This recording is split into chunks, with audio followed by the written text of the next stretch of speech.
só voltar. A gente estava falando um pouco de religião e conservadorismo. Embora eu concorde integralmente com o que você falou, Kaique, eu lembro que todo movimento que se diz conservador, a marcha de Deus e a família, para não sei o quê. Aí Deus acima de tudo. Brasil acima de tudo, Deus acima de tudo. Muito obrigado.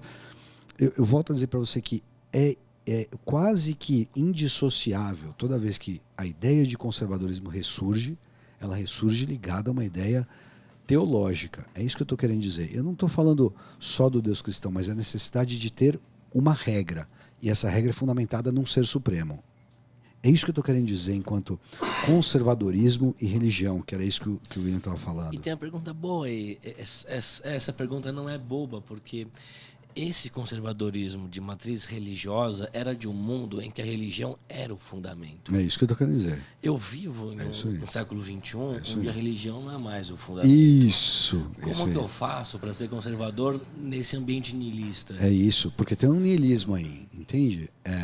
Tem a ideia de que nós estamos substituindo a divindade pela ciência, que é o que a gente estava falando aqui agora. Mas eu achei engraçado, quando você falou de família, e você falou muito bem, que eu gostei bastante de família, essa família era sempre a ideia dos deuses do lar, do fogo do lar, que era o que a gente estava falando agora dos deuses manes, dei manibus dos romanos e dos gregos. Eles tinham o fogo do lar, aquilo que era a religião de todo mundo, os deuses dos nossos ancestrais. Os costumes dos nossos ancestrais são indissociáveis dos deuses dos ancestrais. Entende o que eu estou querendo dizer? Não sei se eu tergiversei aqui. Mas era no sentido de falar que eu acho curioso que, por mais que você pense que conservador não precisa de religião, eu não consigo ver conservadorismo sem religião, no sentido prático. Todo conservadorismo ele vai aparecer em lugares que tem uma religião forte. Se for para o Islã agora, se for para o Irã agora, eles vão estar... Os conservadores de lá, como é que são? Mulher tem que usar hijab. Até aquela mina foi morta agora. Vocês estão vendo? Vocês estão acompanhando? Vi. O pau está comendo lá no Irã. Depois da morte, a menina não quis. Ela foi pega pela polícia moral do Irã. Polícia dos costumes. Você não vai usar hijab? Não vou, vai usar no jogo. Prenderam. Prenderam no dia seguinte e falou assim, então, morreu. Como é que é? Não, ela já não era boa de saúde. O pai dela falou assim, ela nunca teve problema nenhum de saúde. Então, o conservador de lá vai estar ligado a essa ideia que é religiosa.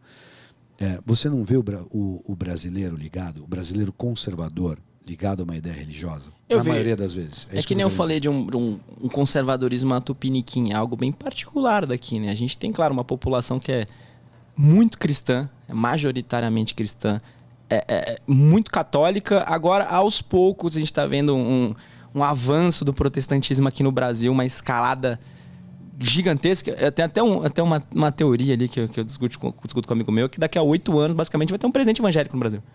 A tendência é essa, né? Mas eu acho que é uma questão muito local aqui. A gente tem, de fato, uma sociedade muito cristã, uma sociedade muito religiosa, onde ela se faz muito presente, e é natural que o conservadorismo aqui tenha um pouco de relação com isso. Mas eu não, como eu falei, eu não acho que necessariamente para você ser conservador você tem que ser cristão. A gente tem muitos exemplos aí até. Não digo que essa é beleza, não é ser cristão. Por exemplo, esse conservador em inglês, ela é WASP. White Anglo-Saxon Protestant. Essa é a definição. E você vai encontrar o alemão também protestante nesse sentido. E eles prezam isso como essência da nação. É isso que eu estou querendo dizer, que eu achei engraçado. Não necessariamente cristão, mas nos lugares que você for, você vai encontrar. No Irã, eles são profundamente muçulmanos. O conservador de lá é muçulmano. Na Inglaterra, o conservador de lá é protestante. É isso que eu estou querendo dizer. Tem uma forte associação. Eu não falo que uma causa a outra. Não, isso seria uma besteira.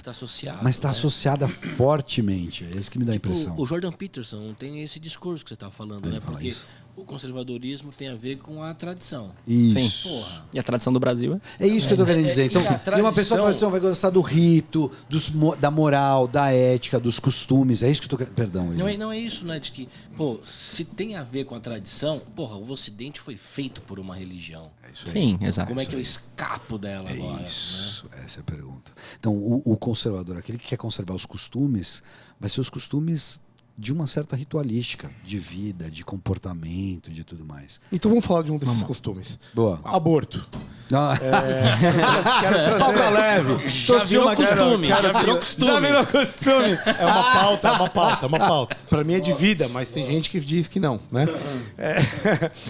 Existe uma lei no Brasil hoje, óbvio que você não tem nem... Uma súmula, né? Sim. E aonde você tem o aborto liberado em certos casos, né? Sim, caso de estupro, de risco à vida da mãe, né? Isso, e a anencefalia, né? E isso é uma forma de entender esse processo, né? Um libertário diria que o conflito é outro, por exemplo, seria entre o princípio da não agressão versus o princípio da propriedade privada, né? Um conservador vai para a questão da gênese.